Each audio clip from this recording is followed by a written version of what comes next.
Ashreinu, Ashreinu, Matoy Chelgeinu, Ashereinu, Ashreinu, Ashreinu, Matoy Chelgeinu, Ashereinu, Ashereinu, Matoy Chelgeinu. Umanaim, Umanaim, Egoraleinu. Yafa, Yafa, Yerushateinu, Umanaim.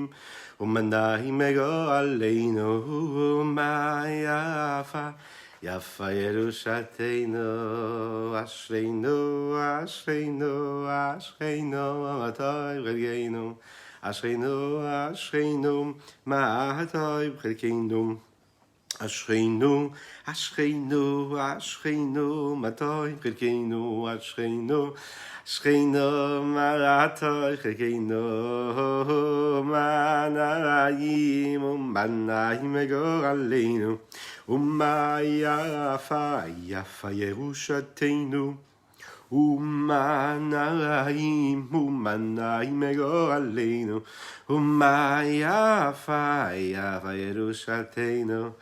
Naim, Naim, Naim Egoraleinu, Yafa, Yafa Yerushateinu.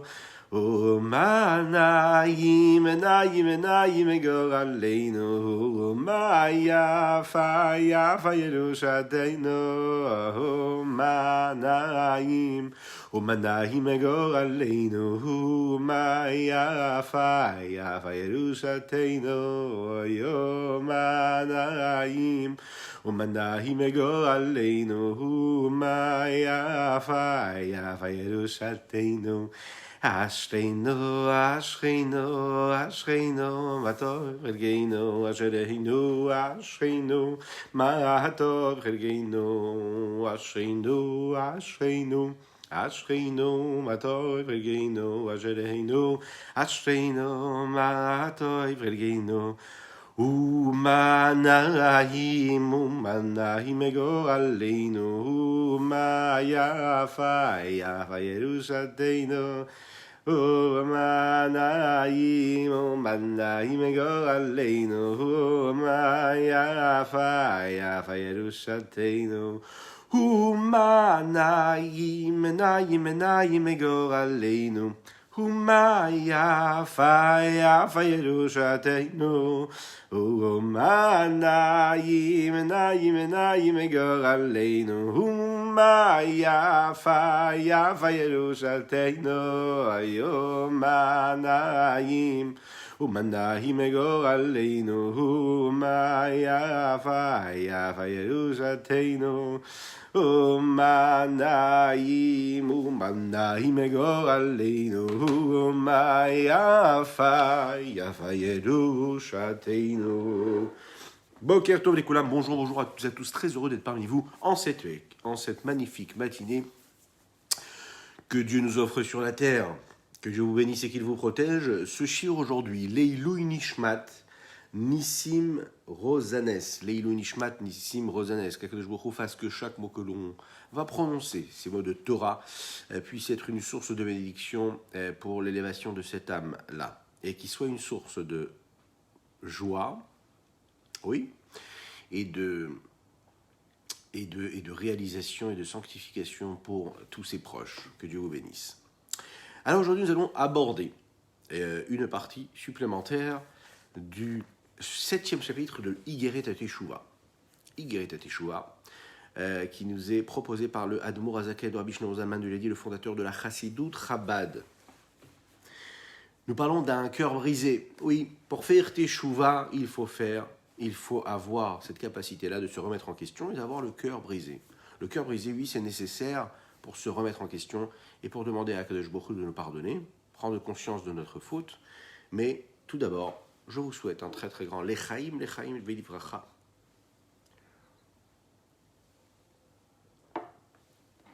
Comment briser son cœur? Comment le sentir brisé?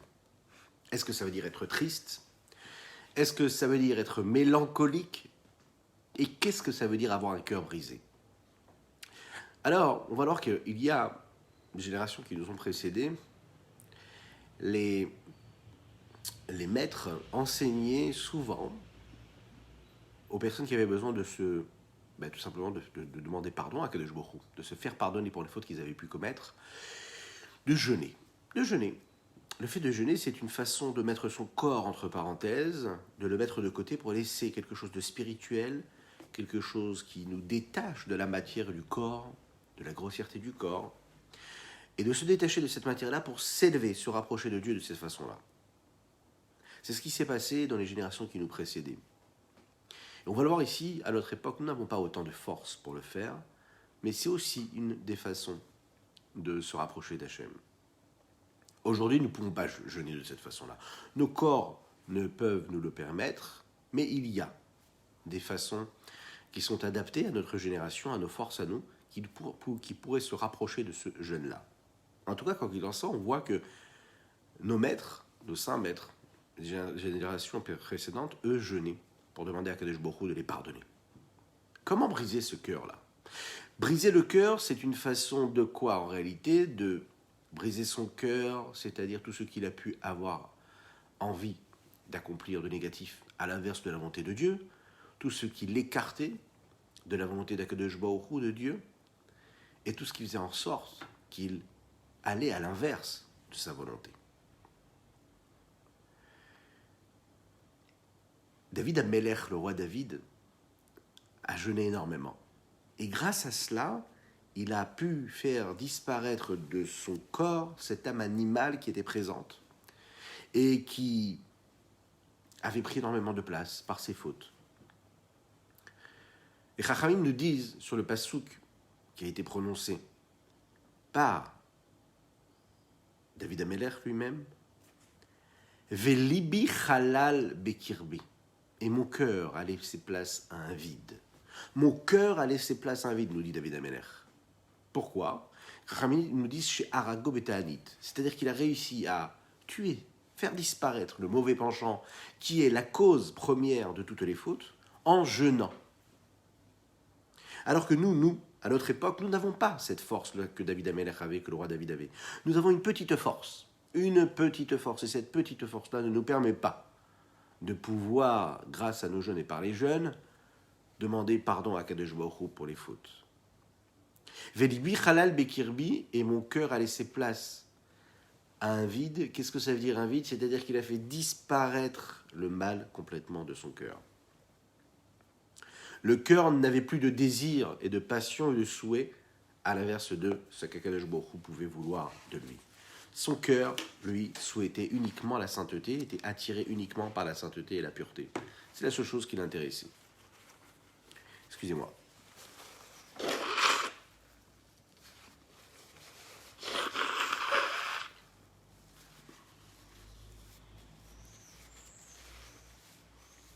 Alors, comment est-ce que, de nos jours, on va réussir, nous, à notre époque, à notre période, dans la génération dans laquelle nous vivons, à soumettre notre cœur à la volonté de Dieu, et puis à faire en sorte que notre cœur ne désire pas, ne souhaite pas, ne soit pas attiré par le négatif et à l'inverse de Dieu, de ce que Hachem attend de nous, puisqu'on sait au fond de nous qu'on a envie de nous rapprocher de Dieu.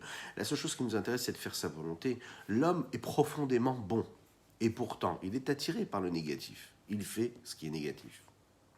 Comment réussir à soumettre notre cœur et faire en sorte que ce cœur-là soit brisé et faire disparaître l'esprit d'impureté qui s'installe sur le cœur? Comment faire disparaître ce que l'on appelle l'autre côté, l'inverse de la Kedusha, cette attirance vers l'autre côté? Comment le faire disparaître? Le Rabbi Shneur Zalman de Liadi nous dit qu'il y a une technique. Et cette technique, elle consiste à devenir ce que l'on appelle maré des rouges béna. Devenir comptable.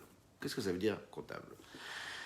Alors, le comptable, un des axes les plus importants de son travail, c'est de faire des bilans. D'être capable de faire un bon bilan, c'est ce qui permet la bonne santé d'une société. Eh bien, chez l'homme, c'est pareil. Nos sages nous disent qu'il faut devenir un maré des rouges béna, c'est-à-dire quelqu'un qui est capable, qui est en mesure de devenir comptable, une personne capable de faire des bilans, un bilan sur notre vie, un bilan sur notre existence, un bilan dans la profondeur de notre savoir, de notre conscience, réellement, être capable de devenir notre propre boss, prendre le pouvoir sur notre personne, être capable de diriger, de faire un bilan de ce que nous faisons de bien et de ce qui n'est pas bien, de ce qui est positif et de ce qui est négatif. De ce qui est source de bénédiction ou de ce qui est source de l'inverse de la bénédiction. On a les capacités en nous de prendre le pouvoir et d'être en maîtrise de tout cela. Comment ? Le Hadmorazaken nous dit ici qu'il faut trouver des moments précis pour cela, et il y en a des moments précis, tous les jours ou toutes les nuits, à des moments précis. Alors, c'est un moment qui peut correspondre à la fonction et à l'emploi du temps d'un homme, en fonction de sa vie, en fonction du lieu, de l'endroit, du temps, de l'espace. Et en fonction de cela, il va diriger sa vie et les moments où il va faire un bilan qui lui permettront de prendre les bonnes décisions, de réparer ce qu'il y a à réparer. Ça lui permettra de réfléchir à tout ce qu'il a fait, tout ce qu'il a commis, tout ce qu'il a accompli. Et les causes de ses actions et de ses pensées, de ses paroles, le fait que ça ait pu engendrer l'exil de la Shekhinah, l'évidence même de la résidence de Dieu sur terre, cet exil-là qui a été causé par ses paroles, par ses pensées, par ses actions. Parfois, les fautes entraînent, mis à part le fait qu'elles entraînent déjà l'exil de la Shekhinah, l'exil de Dieu sur terre, elles entraînent également le déracinement de son âme. Elles entraînent quelque chose de terrible. L'âme divine qui est dans l'homme se détache quelque part de la vie véritable, la vraie vie. La vie, la vitalité qui provient de Dieu. Parce qu'au moment où on faute, on s'égare et on se détourne du chemin de Dieu, on est en train de faire descendre la vitalité divine. Et on est en train de descendre et faire descendre l'âme divine à un niveau d'impureté le plus total. Ce que l'on appelle Sitra Achara, l'autre côté, l'inverse de la Kedusha. Elle devient Venaasit, elle devient quoi la Neshama ? Une Merkava, c'est-à-dire un lieu de résidence. Elle devient totalement annulée. C'est comme un char qui est totalement annulé au bon souhait, à la volonté de celui qui le chevauche. Eh bien, c'est ce qui va se passer avec l'homme. La Neshama devient totalement annulée à l'impureté, et c'est de là qu'elle va prendre et puiser toute son énergie, sa vitalité. Là où on lui donne la possibilité d'aller chercher une vitalité divine, une sainteté dans sa vie, une pureté, là, à travers ses fautes, elle va s'égarer, s'éloigner et se retrouver en train d'attirer ses forces dans l'impureté. Elle va prendre ce qu'elle a besoin de prendre, elle va prendre sa vitalité, son influence, et l'émanation de lumière et de vitalité qui va provenir sera donc négative. Quand l'homme réfléchit à ça tous les jours, à chaque moment de sa vie, tous les jours, il prend un temps précis pour réfléchir et analyser, faire un bilan tranquillement sur ce qui se passe un petit peu, sur ce que causent toutes ces mauvaises actions, ces mauvaises pensées ou ces mauvaises paroles. Eh bien, ça crée chez lui une fissure. Ça brise son cœur. Oui, il est en train d'amener son cœur, son âme, son corps même. Il est en train de le poser, de l'offrir à Akadosh Baruch Hu comme on offre un sacrifice. Le fait qu'il prenne conscience du détachement et de l'éloignement que chaque faute peut causer, cette prise de conscience-là, c'est à ce moment précis en réalité une façon d'apporter, de donner, d'offrir sa personne à Dieu. C'est ce que les Chachamim nous disent de mémoire bonnie, Rishaim bechaim kroim metim. Un rachat, un impie, quelqu'un qui fait l'inverse de la volonté de Dieu, tout en étant vivant physiquement, il est appelé l'inverse de vivant. Dans leur vie, sont appelés l'inverse de la vie. Pourquoi ? Parce que la vie, c'est appelé la sainteté, et l'inverse de la vie est appelé l'impureté. Lorsqu'un homme accomplit les mitzvot, il va prendre ses forces dans les sources de la pureté, dans la sainteté. Lorsque l'homme fait l'inverse de la volonté de Dieu, eh bien, il est en train d'attirer, de prendre ses forces et sa vitalité, de puiser sa vitalité dans les forces de l'impureté. Et donc, puisque l'impureté, c'est les sources de la non-vie, de l'inverse de la vie, eh bien, à ce moment-là, il va prendre ses forces dans la non-vie. Il est donc considéré comme non-vivant. Ah, nous l'avons vu hier. Voilà pourquoi est-ce que ces personnes-là qui font l'inverse de la volonté de Dieu et qui prennent et qui attirent vers eux et qui ont une vitalité, ils ont même une réussite phénoménale matérielle. Comment se fait-il qu'ils ont cette vitalité, qu'ils ont cette possibilité d'existence et ils réussissent à exister et à continuer, à perdurer, même parfois à être heureux, épanouis matériellement. Nous l'avons dit. Cette vitalité-là, elle est présente, oui, mais elle est dans l'impureté. C'est la raison pour laquelle un homme il doit être attiré systématiquement par la sainteté, toujours vers la sainteté. Même si on n'est pas tous des tzadikim, on ne peut pas tous réussir à puiser uniquement dans la sainteté parce que malheureusement, parfois on suit notre cœur ou notre penchant.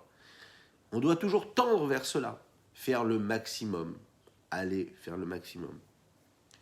Parce que, comme il est dit dans le verset, l'orametim yaleluka, ça ne pas ceux qui sont des non-vivants, qui peuvent glorifier la présence de Dieu. On est tous conscients que c'est Dieu qui nous donne ce que nous avons. On est tous conscients que notre vie, c'est accomplir la volonté de Dieu. On le sait au plus profond de notre cœur, de notre âme, de notre esprit. On sait qu'on est là pour accomplir la volonté de Dieu. À nous de décider de quelle vitalité on va se servir.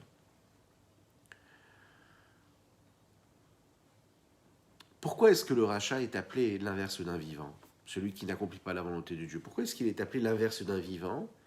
Parce que souvent, dans son cerveau, dans sa pensée, il se laisse complètement embarquer par ces pensées étrangères à la sainteté qui entrent en lui. La seule chose qu'ils veulent, c'est l'inverse de la glorification de Dieu, lui embrouille la tête et l'esprit. Et cela, ça doit permettre à l'homme de faire un bilan, de réfléchir, d'approfondir cela, et ça doit lui donner envie de briser son cœur quelque part, d'être peiné par cela, de se sentir amer face à cet éloignement de Dieu. Quand il réfléchit qu'il a détaché son âme et son âme animale, son âme divine de son corps, parce que quand il l'a commis, quand il commet, quand il agit de cette façon-là, quand il pense de cette façon-là, il est en train de se détacher de la vitalité divine et de la faire descendre dans un endroit qui est l'inverse de la vie et de la pureté vers l'impureté. Il est considéré comme une personne qui a agi, qui a fait l'inverse de la volonté de Dieu. Alors il s'est retranché complètement de sa vie. Il s'est retranché, il n'y a plus rien sur terre qui puisse le rattacher de la volonté de Dieu. Il n'y a plus rien.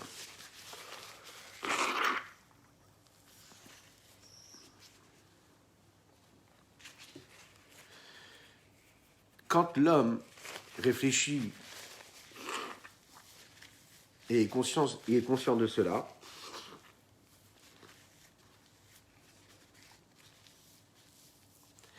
parce qu'il s'est retranché complètement d'Akadosh Baruch Hu, il a détaché son âme divine de la vie véritable, eh bien, il est ce qu'on appelle en train de vivre une non-vie. Toute la vie d'un homme, c'est quand il est connecté avec la spiritualité, avec la sainteté de Dieu. Dès l'instant où l'homme, il décide de prendre conscience de cela, eh bien, il retourne vers Akadosh Baruch Hu. Alors oui, c'est un sujet qui est un petit peu lourd aujourd'hui. Oui, c'est pas ce qu'on aime, mais ça fait mal. Bien sûr que ça fait mal parfois de prendre conscience de ce qui se passe. Mais la meilleure façon de trouver l'antidote, la meilleure façon de trouver les réparations à nos fautes, la meilleure façon de trouver la bonne route qui va nous ramener vers Akadosh Baruch Hu, vers la bonne route, c'est parfois de trouver, comme une personne qui est malade a besoin de trouver les causes. On a besoin de comprendre les causes, de faire une analyse, de faire un bilan. Et lorsque l'on est capable de faire un bilan tranquillement et de faire des bonnes analyses, on est capable de voir le mal là où il est, de détecter le mal. Et lorsque l'on détecte le mal, alors on est en mesure de trouver l'antidote. Là, on est en mesure de pouvoir trouver ce qui va nous permettre justement de nous rapprocher de la guérison. Lorsqu'un homme accomplit quelque chose de positif, il est en bonne santé spirituelle, morale. Lorsque l'homme fait l'inverse de la volonté de Dieu, même s'il a l'impression matériellement d'avoir une vie épanouie, il sait que son âme, elle est détachée. Ce moment-là où il va prendre conscience de cela, même si nous, on préfère ce qui est heureux et joyeux et qu'on ne veut pas se concentrer sur le négatif, ça c'est sûr et certain, mais pour pouvoir faire teshuva et se rapprocher d'Akadosh Baruch Hu, il y a un moment précis où on doit assumer quelque part ce détachement. Assumer grâce à ce bilan et par ce bilan-là, la prise de conscience du détachement et de l'éloignement qui aura été causé par cela, par nos actes et nos pensées et nos paroles. Alors, nous l'avons vu, Akadosh Baruch Hu, la seule chose qu'il cherche, il cherche le cœur de l'homme. Akadosh Baruch Hu, Dieu, il cherche le cœur parce qu'il sait scruter, il sait voir ce qu'il y a dans les parois du cœur. Il cherche tout le monde. Et il sait qu'un cœur brisé, c'est un cœur qui est en train de se rapprocher de Dieu. Parfois, l'homme, quand il se sent éloigné, c'est ce qui va justement créer le rapprochement avec Dieu. Le fait d'être conscient que je suis éloigné de Dieu, c'est ce qui me rapproche de lui. En général, ce qui est éloigné m'éloigne de ce que j'aimerais, de ce dont j'aimerais me rapprocher. Et là, on va voir qu'avec Akadosh Baruch Hu, la prise de conscience de l'éloignement, c'est ce qui me rapproche. Plus je suis conscient que je suis loin de Dieu par mes agissements, et plus je suis conscient et plus j'aurai la technique qui va me permettre de me rapprocher d'Akadosh Baruch Hu. Il est dit comme ça qu'il colle les vavot d'Oresh Hashem. Akadosh Baruch Hu souhaite et désire avoir tous les cœurs. Il cherche tous les cœurs. Il veut comprendre tous les cœurs. Il les accepte tous. Quand il voit un cœur brisé, un cœur qui prend conscience de son éloignement, alors ça crée chez lui une envie et un souhait de le recevoir, sa prière, de recevoir ce cœur et cette âme-là qui prie vers lui. Lorsqu'un homme, par exemple, est capable de ressentir un amour pour Dieu à travers ses agissements, à travers ses paroles et ses pensées, à travers la façon avec laquelle il prie Dieu, à travers il accomplit ce qu'il fait quand il accomplit une Torah ou une mitzvah. Parfois, le Baal Teshuvah, celui qui retourne vers Dieu, celui qui décide d'abandonner ses mauvais agissements pour prendre des bonnes décisions et avoir une autre façon de vivre, accomplir la Torah et les mitzvot comme il faut, eh bien, aux yeux d'Akadosh Baruch Hu, il a plus d'importance qu'un grand tzaddik qui accomplit la Torah et les mitzvot depuis toujours. Pourquoi ? Parce qu'un Baal Teshuvah, il est en mesure d'aller chercher, d'attirer vers lui une force qui provient de l'essence même de la divinité. Il est capable, par son travail, d'amener du plaisir, d'amener de la joie, la véritable joie qui provient de Dieu. Il est capable d'aller chercher une vitalité qui provient de la profondeur, de la hauteur et de la profondeur de ce qu'il y a uniquement chez Akadosh Baruch Hu dans son essence même. Ce n'est pas une lumière, une vitalité diluée, mais c'est l'essence même de la vitalité divine. Et on est en mesure d'aller chercher cela et de le trouver. Celui qui fait Teshuvah, celui qui retrouve la crainte de Dieu, il peut l'atteindre, il va l'atteindre à travers plusieurs niveaux. Nous l'avons dit, il y a déjà le fait de soumettre son cœur, le fait de se sentir amer, l'amertume face à l'éloignement. Plus l'amertume qui sera ressentie, plus la soumission du cœur sera profonde et véritablement pensée, voulue et vécue avec vérité, avec authenticité, et plus cela pourra générer une élévation de l'âme, puisque le cœur se rapproche à travers cela, par cette authenticité-là, il va trouver une pureté, et cette pureté-là va monter, va s'élever, va lui permettre d'atteindre des niveaux qui sont très très élevés. Ces moments de prise de conscience et d'amertume que l'homme peut ressentir, qui ne sont pas des moments d'amertume et de tristesse négative, mais d'amertume face à l'éloignement. C'est une amertume qui est comme un pleur qui nous dit « je vais me venger, je ne me laisserai pas faire, je ne veux pas accepter ce que je suis en train de vivre ». Ça n'est pas des larmes et de l'amertume d'abandon, de tristesse, comme un homme pourrait avoir, une amertume et une tristesse qui est totalement négative et qui est à bannir complètement de la vie d'un homme, une amertume réelle qui est constructive. C'est une amertume, c'est des larmes qui veulent dire « je ne vais pas me laisser faire ». Je pleure parce que je ressens un mal-être, je pleure parce que je ressens une forme de tristesse. Mais c'est des larmes qui sont constructives parce qu'elles sont en train de dire « je ne vais pas me laisser faire ». Mon cœur ressent quelque chose parce que je n'assume pas, parce que je n'accepte pas ce que je suis en train de vivre. Cet éloignement de Dieu me déplaît. Je ne peux le supporter, mais en même temps, dans ces larmes et de ce cœur brisé-là, il y a une volonté de rapprochement d'avec Akadosh Baruch Hu. Quelque part, en réalité, il y a, à ce moment-là, dans ces larmes de tristesse, il y a, dans ces larmes d'amertume, pardon, il y a deux formes de larmes. Il y a des larmes de tristesse, mais il y a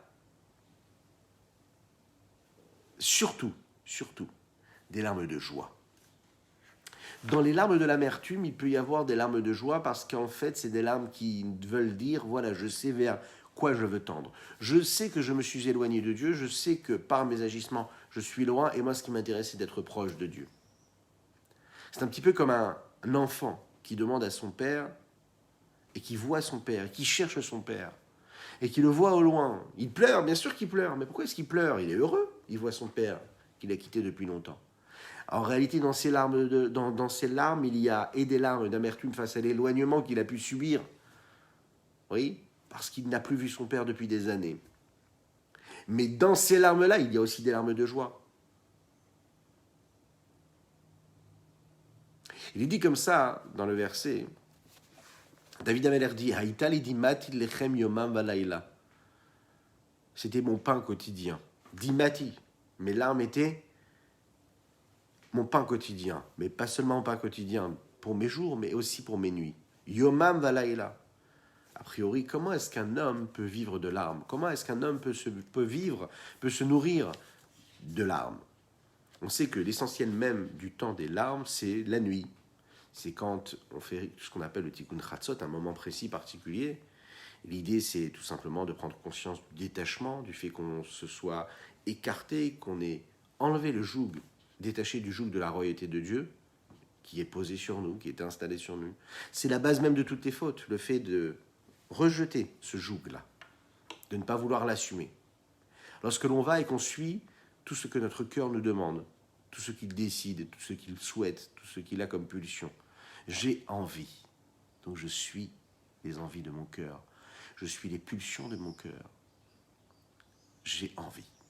Cette envie-là, qui est l'expression même de la forme la plus basse et la plus grossière du cœur, c'est ce qui, en réalité, fait perdre l'homme dans sa vie. J'oublie la peur, j'oublie la crainte de Dieu. Elle n'est plus en face de moi. Et donc, puisque je ne vais pas faire ce que je dois faire, c'est-à-dire suivre la volonté de Dieu et accepter le rejoug de la royauté céleste qui est posée sur moi, je vais m'égarer, je vais le retirer, je vais le faire disparaître. Et à ce moment-là, je suis en train d'abîmer mon âme. Je suis en train de retirer ce joug. Parfois, l'homme, à force de s'égarer, à force de perdre cette prise de conscience-là, à force de rejeter, de mettre de côté le joug de la royauté céleste, même si c'est une personne qui a la foi véritable, il croit en Dieu véritablement, mais à force de mettre de côté ce joug de la royauté céleste pour écouter son cœur et ses pulsions et ses passions, l'homme va faire disparaître quelque part cette prise de conscience-là. Son cœur va devenir comme un cœur de pierre. Il ne va même pas ressentir la crainte de Dieu. Il n'est pas conscient qu'il est en train de faire l'inverse de la volonté de Dieu. Lorsqu'un homme réussit dans la vie matériellement, lorsqu'il a, Baruch Hashem, une belle famille, il construit sa famille, il bâtit un empire financier, il réussit à avoir du kavod, à exister, il se rend compte en réalité à ce moment-là qu'il est en train de perdre complètement la force que Dieu lui a donnée et la raison pour laquelle Dieu lui a donné tout ce qu'il lui a donné. Il est en train de perdre toute la raison pour laquelle Dieu lui a donné tout cela, parce qu'en réalité tout ça est éphémère, même si de manière visuelle ça lui paraît être quelque chose d'existant.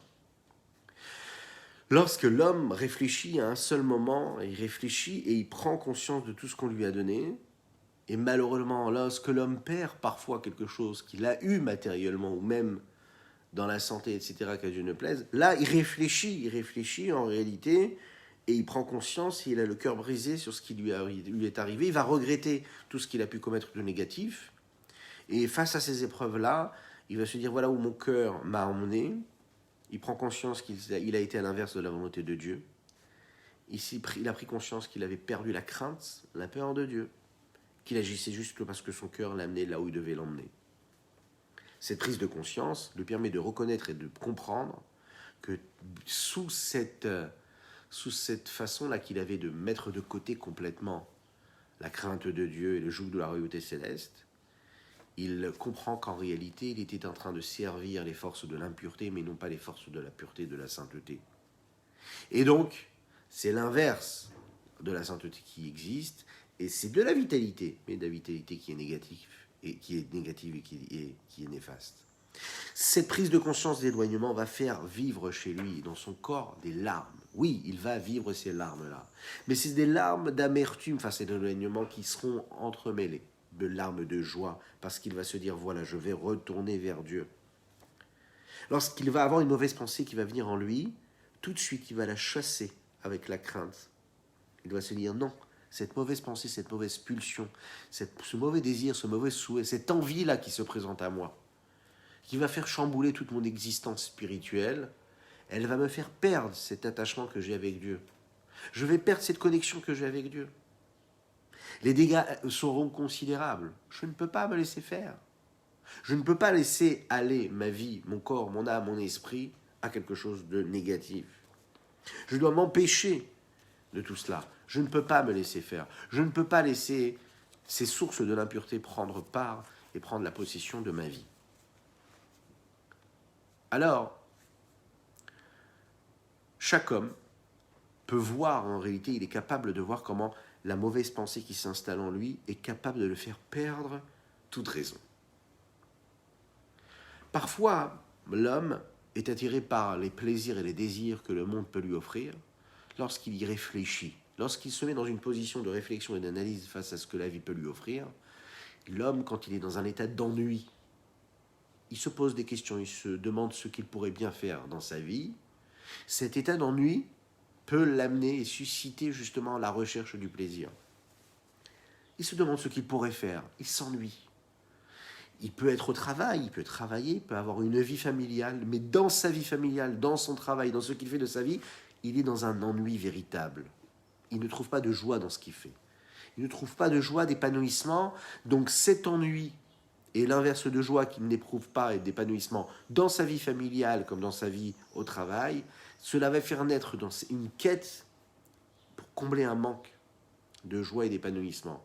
Et cette recherche, cette quête-là, de recherche et d'épanouissement, va aller chercher ce qu'il y a de plus proche du corps, ce qu'il y a de plus proche de l'âme animale, ce qu'il y a de plus proche du cœur, et c'est ce qui va être négatif qui va aller trouver sa place, c'est-à-dire ce qui est le plus facile, ce qui est le plus atteignablement possible. Et donc la première chose qui va se passer, c'est une mauvaise pensée. C'est une mauvaise pensée qui va créer, qui va susciter tout un stratagème pour pouvoir succomber à ce qu'est les mauvaises pensées. Ce qu'on appelle les mauvaises pensées, c'est les pensées négatives qui sont l'inverse de la sainteté. Ça va l'emmener à penser à quelque chose de négatif, une fois, deux fois, trois fois. Ça va faire naître en lui et influencer un certain bouillonnement naturel face à ce qui est négatif, à ce qui est l'inverse de la Gdusha. Et petit à petit, grâce à cette pensée-là, il va arriver même à se détacher même de l'enceinte même de Dieu. Rien qu'en pensant, il aura suscité, il aura créé ce désir, cette pulsion, un désir qu'il n'avait même pas quelques minutes ou quelques heures auparavant. Cet ennui-là, cette recherche, cette quête d'épanouissement et de sens va faire naître en lui la capacité d'aller chercher et de faire naître en lui un désir de transgression ou de détachement de sa source. Parfois, l'homme peut avoir envie de fauter ou bien va fauter parce que c'est venu en lui, il n'a pas eu la possibilité de se poser la question, ça s'est imposé, il n'a pas eu les forces de repousser la faute qui s'est installée. Mais parfois, la Torah nous dit, la faute, elle arrive quand l'homme, il crée la faute. Quand il est dans cet état d'ennui dont on parlait juste avant, c'est cet état-là qui va le mettre dans cette position-là, où lui, il va faire naître en lui la pensée, le désir d'avéra, de transgression. Et ça, c'est terrible. Ça, c'est terrible parce qu'on lui dit, cet homme-là, il aura du mal à faire teshuva. On peut te reprocher, on peut comprendre quand tu fautes et quand tu t'égares, quand la faute s'impose à toi et que tu n'as pas vraiment la possibilité de combattre, parce que c'est venu vers toi. Tu n'avais pas les forces, tu vas faire teshuva et Dieu il va t'accueillir. Dieu il va accepter ton retour. Mais lorsque tu es dans un état normal, tranquille, serein, psychologiquement et intellectuellement, cérébralement, et puis dans cet état d'ennui-là, tu crées, et tu vas créer quelque chose, tu vas créer un état de faute, c'est-à-dire tu vas créer un stratagème pour aller faire l'inverse de la volonté de Dieu. Tu vas te dire, allez, qu'est-ce que je peux faire pour trouver, et pour donner une passion, et pour donner un relief à mon existence, et tu imagines dans ta pensée, et malheureusement, oui, ce qui est le plus facile, ce qui est proche des mains, entre guillemets, de l'homme, ben c'est la faute qui se présente à lui, l'inverse de la volonté de Dieu, parce que c'est la pulsion qui s'exprime. Lorsqu'il va tout de suite se servir ce qu'il a dans les mains, ce qu'il a la possibilité de faire avec ses mains, avec son corps, avec son esprit, et bien tout de suite, ça va être la faute. Pourquoi ? Parce qu'il n'a pas donné vraiment de place à la sainteté, parce qu'il a laissé l'ennui et le désarroi et le vide, lui-même, ce vide-là, a trop pris de place. C'est un vide qui est criant, c'est un vide qui fait énormément de bruit en réalité. Ce vide, il fait vraiment du bruit, et comme il fait du bruit, ben, il va aller chercher ce qu'il y a de plus facile, ce qui est atteignable, ce qui est juste au bout de ses mains. Il ne va pas aller chercher quelque chose de constructif, il va aller chercher ce qu'il a, de manière facile, naturelle. Et là, à ce moment-là, ben, la peur de Dieu, la crainte de Dieu, même si on peut être quelqu'un de croyant, va disparaître à ce moment-là. Et quand cette crainte de Dieu disparaît, eh bien tout devient facile, négativement malheureusement. L'homme n'est pas capable de se dire, mais comment est-ce que je peux agir de cette façon-là ? À ce moment-là précis, je suis en train de me rendre impur. Je rends mon corps impur, je rends mon esprit impur, je rends mon âme impure. Je suis en train de tomber le plus bas possible. Quelque chose de négatif, et que à ce moment-là, je suis en train de me détacher de tout ce qui est important pour moi, parce qu'au fin fond de moi-même, je le sais, que la seule chose que je veux, c'est m'attacher avec Dieu dans la sainteté. On ne craint pas. On ne craint pas parce qu'on a perdu la conscience à ce moment-là de la faute. On devient comme un animal. L'animal ne pense pas, ne réfléchit, il est juste instinctif. Il va vers ce qu'il veut. Il ne pense pas, il fait ce qu'il veut. Il est attiré vers une nourriture qui se présente et il peut faire ça toute la journée. Et toute la nuit d'ailleurs. Il va vers là où son instinct lui demande d'aller. L'homme devient cela lorsqu'il perd la raison. Il va donner, il va ressentir et essayer de ressentir tout ce que son corps. Il va chercher à faire en sorte que son corps soit le plus vivant possible. Il a besoin de sensations, il a besoin de vivre, il a besoin de choses, il a besoin de se nourrir. Il a besoin que son corps s'exprime.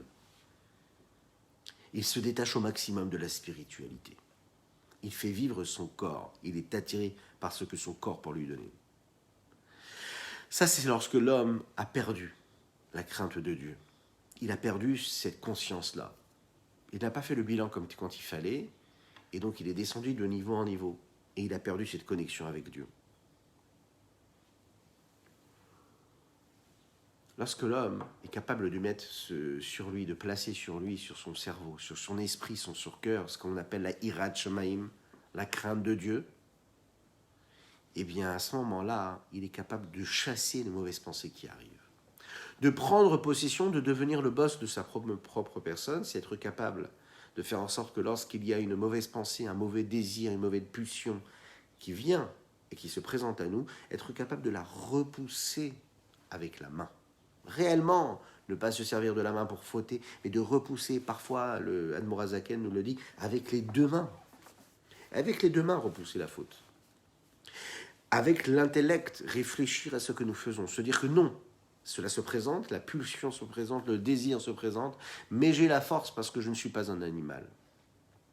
Si je succombe au désir et à la pulsion, c'est que je suis un animal. Rien qu'être capable de se dire que je ne suis pas un animal, c'est déjà le premier niveau qui peut nous permettre d'atteindre cette capacité de maîtrise de notre propre personne et de nos pulsions. Qu'est-ce qui fait que l'homme descend de niveau en niveau et peut subir une chute vertigineuse dans toute sa vie, dans toute son existence, au point qu'un jour il se tourne comme ça, il regarde dans le rétroviseur et qu'il se dise mais comment est-ce que j'ai pu en arriver là ? Qui j'étais et qui je suis devenu. Comment est-ce qu'on peut en arriver là ? Parce que tout simplement, on n'a pas su à un moment pousser, repousser, mettre stop et dire stop à ce qui se présentait à nous. L'homme qui est capable de faire ça, son existence va devenir beaucoup plus facile. Très rapidement, on devient un homme. Il suffit juste de retrouver notre simple nature. Notre nature, ce qu'il y a au fin fond de notre existence.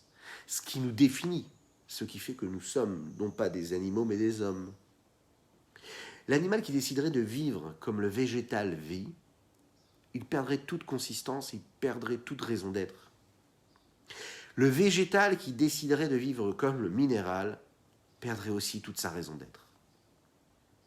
Le végétal, il est le végétal et il a sa fonction sur Terre lorsqu'il utilise sa vitalité pour être un végétal. Lorsque le végétal perd sa vitalité, c'est qu'il ne régit pas son existence et il ne vit pas pour ce qu'il est censé vivre. L'homme qui décide de prendre sa vie entre les mains et de prendre possession de sa vie, de son existence, et de lui donner une vraie raison, de lui donner un vrai relief, de vivre tel qu'un homme il doit vivre, c'est-à-dire dans la maîtrise de ce qu'il est, alors là, il n'est plus un animal mais un homme. Il devient un homme lorsqu'il prend conscience qu'il ne peut pas faire ce qu'il veut, dans le sens où ce qu'il veut, c'est ce qu'il a envie de faire sans raison. Ce qu'on appelle communément avoir envie, faire ce que l'on veut. Faire ce que l'on veut, ne pas se poser de questions, ne pas sentir qu'on est géré, régi par une force qui serait extérieure à nous-mêmes. Ce qu'on a l'impression de faire ce que l'on veut, c'est l'inverse, c'est être un animal, faire ce que l'on veut. Parce que lorsque l'on fait ce que l'on veut, lorsque l'on est attiré par une pulsion qui se présente à nous, on est en train de succomber et de devenir esclave de nos pulsions et de nos désirs. Tu penses maîtriser ta vie parce que tu fais ce que tu veux, mais non, tu es en train de faire ce que tu as envie de faire. Et l'envie et la pulsion et le désir et la passion que tu peux avoir dans tout ce qui peut être négatif, c'est-à-dire tout ce qui n'est pas géré par une réflexion, une analyse intellectuelle, une décision que tu prends parce que tu sais que cette chose-là, elle est précisément importante pour ta vie et pour ton existence, c'est que tu es en train de tomber au niveau de l'animal. Toutes ces choses-là qui viennent, elles s'immiscent dans la vie de l'homme, et malheureusement, elles peuvent venir à tous les moments de la vie. Elles peuvent venir même dans des moments où il est en train de se rapprocher de Dieu. Même dans les moments où il est en train d'étudier la Torah, même quand il est en train de faire une mitzvah, même lorsqu'il est en train de faire Shabbat, il fait Shabbat, il accomplit le Shabbat comme il faut, et pourtant, il peut être capable d'accomplir complètement l'inverse de la volonté de Dieu pendant qu'il fait Shabbat. Pourquoi ? Parce qu'il n'est pas dans la maîtrise, il fait ça de manière automatique. Être présent, être capable de prendre la maîtrise de ce que l'on est, c'est être capable de prendre conscience de notre valeur. Lorsque l'on ne s'éloigne pas, lorsque l'on ne suit pas tous les méandres de l'inconscience qui provient du cœur, eh bien on est dans la maîtrise. Et quand on est dans la maîtrise, on est dans la capacité de donner une direction à notre corps, à notre esprit, mais aussi à notre âme. Et lorsque l'âme de l'homme ressent ce qu'elle doit ressentir, lorsque l'âme de l'homme prend conscience de la valeur qu'il y a dans ce qu'on fait, ce qu'on accomplit, de ce que l'on pense et ce que l'on dit, lorsque l'on prend conscience que chaque moment, chaque seconde de notre existence en tant qu'homme, ça a une valeur particulière, ça a une incidence, ça a une influence sur notre vie à nous propres, celle de notre famille, celle de notre peuple et sur l'humanité, sur l'existence tout entière, alors on ne peut pas se permettre de vivre un seul instant de manière insignifiante. Il n'y a aucun moment de notre vie qui peut être juste là, juste pour profiter d'un rayon de soleil, par exemple. Non, l'existence, ça doit être quelque chose de construit, de voulu. On doit être actif, on ne peut pas être passif.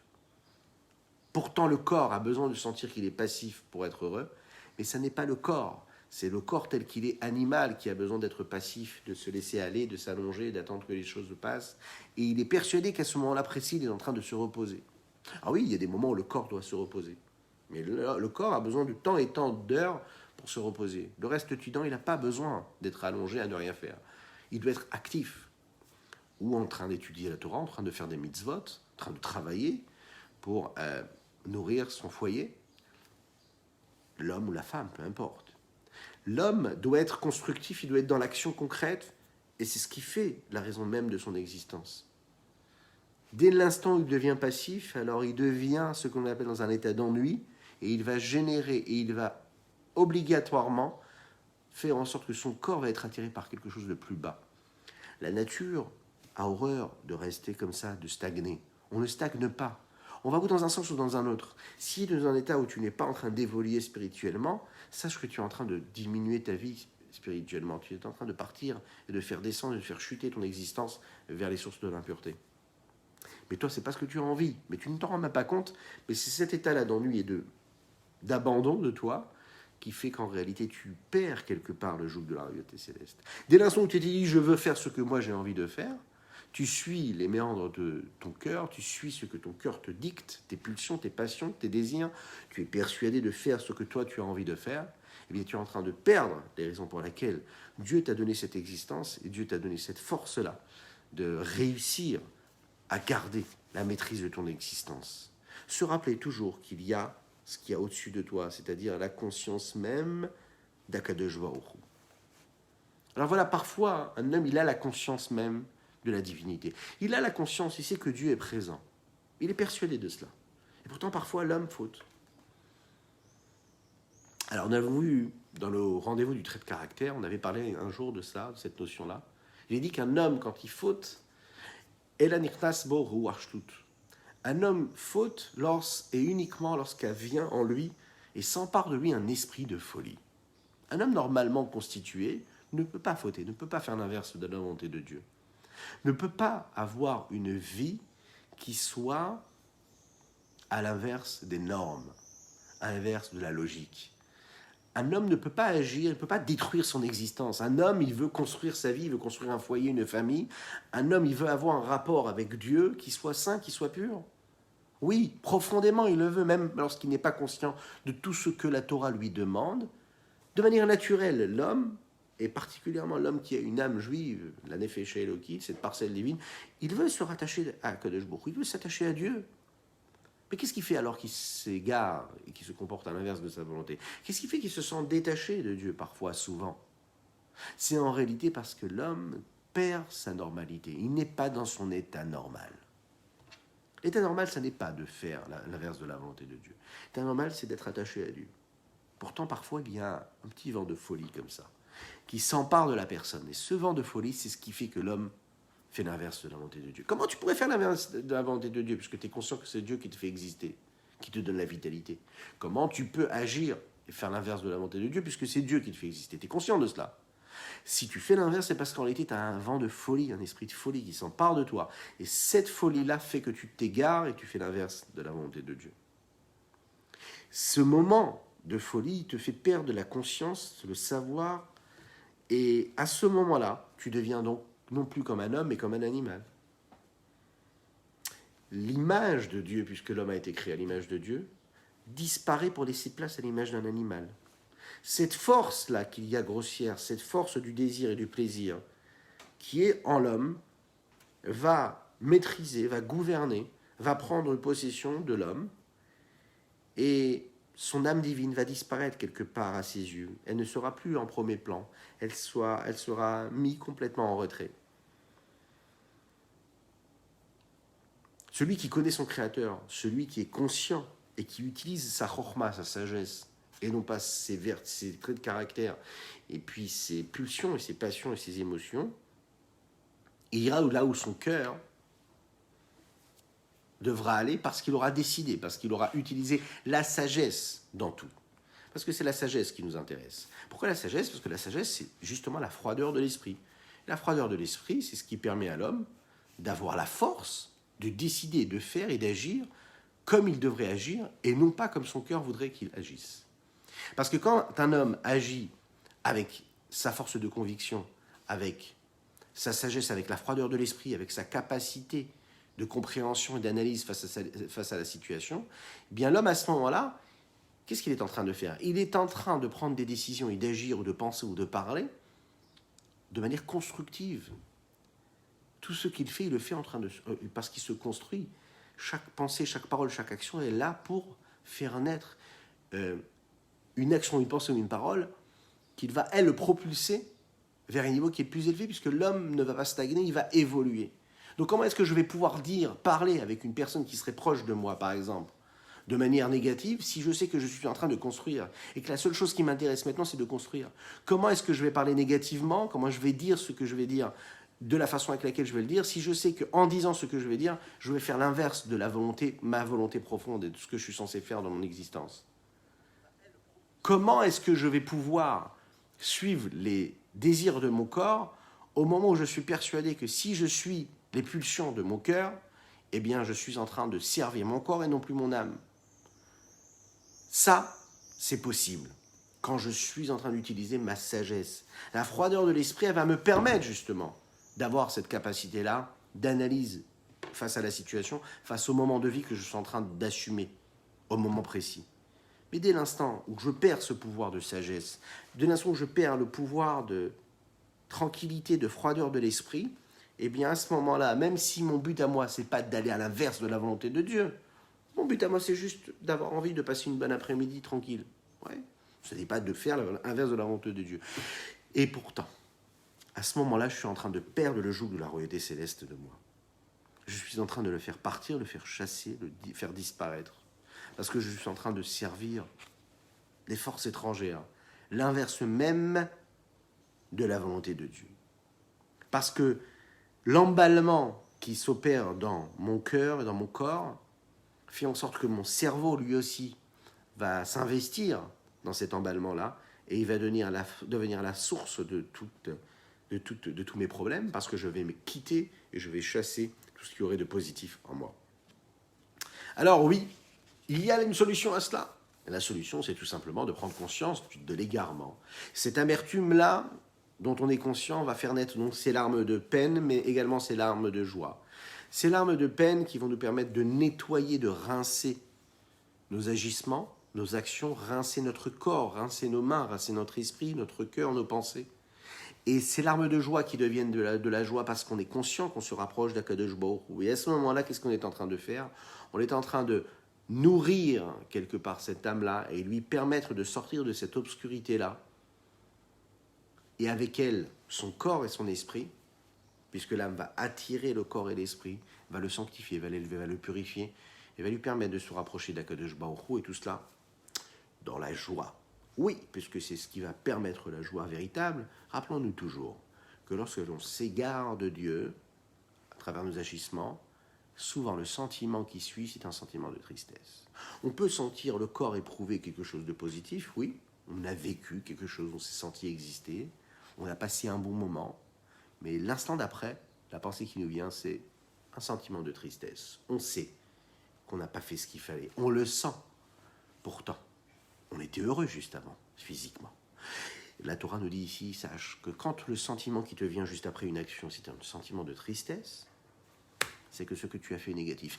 Pourtant, lorsque tu fais ce que Dieu te demande, lorsque tu accomplis une mitzvah, ou bien lorsque tu ne fais rien, tu ne fais pas quelque chose de négatif, mais tu prends ton temps pour aller faire quelque chose de positif, de constructif, pour une action, aider une personne, avoir une parole positive, une action positive, accomplir la Torah, les mitzvot, t'investir spirituellement, encore et encore, étudier la Torah si tu as du temps, accomplir telle ou telle mitzvah si tu as du temps.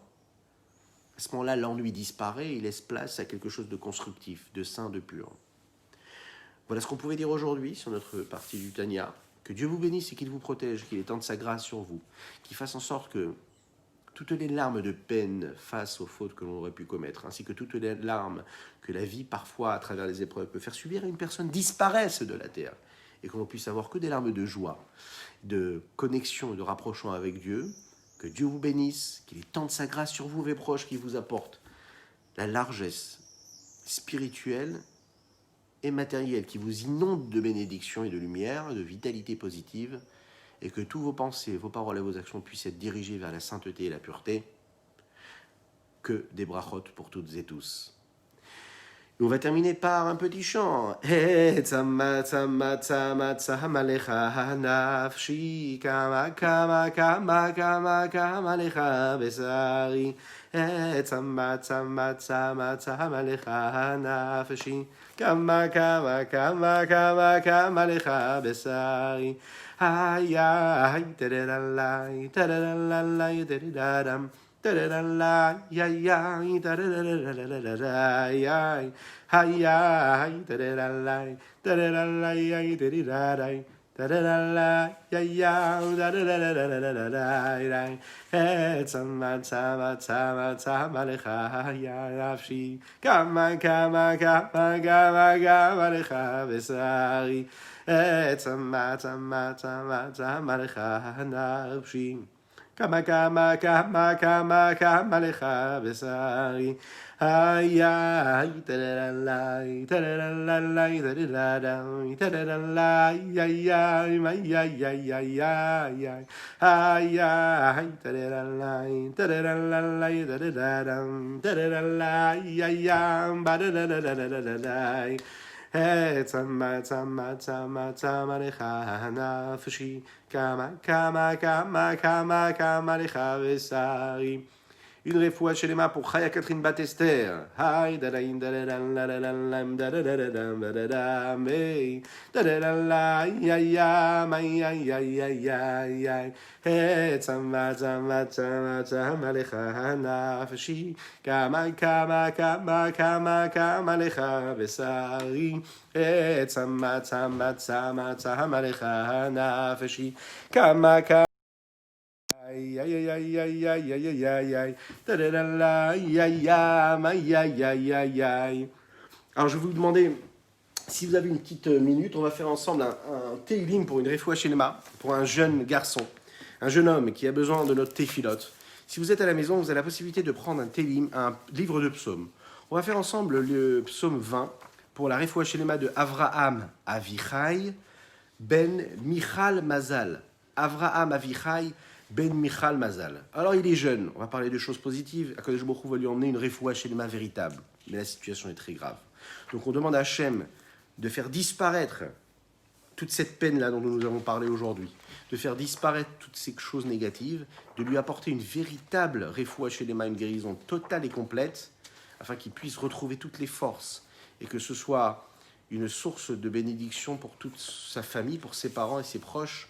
Ensemble, on va lire le psaume 20, Teilim Chaf. N'hésitez pas, si vous êtes à la maison, ou même si vous allez regarder cette vidéo en replay, de faire ce Teilim ensemble.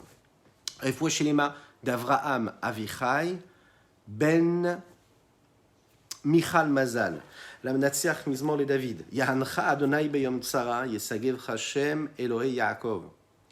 Ishlach ezrecha mikodesh umitzion isadeka. Izgor kol minchotecha veolatecha yedashen esela. Iten lecha chilvavecha vechol atzatcha yemale. Neranena bishwatecha uveshem Eloheinu nidgol. Yemale Adonai kol mishalotecha. Hata yadati ki Yoshia Adonai meshicho yahaneu mishem kodsho bigvurot yesha yemino. Ele varechev ve'ele vasusim. ואנחנו בשם אדוני אלוהינו נזכיר, הם עקרו ונפלו, ואנחנו קמנו ונתעודד. אדוני יושיע המלך יעננו ויום קוראינו. Une excellente journée à vous. Que Dieu vous bénisse. N'oubliez pas de partager, de liker, de commenter. Vous êtes la force de ce cours de Torah. À bientôt.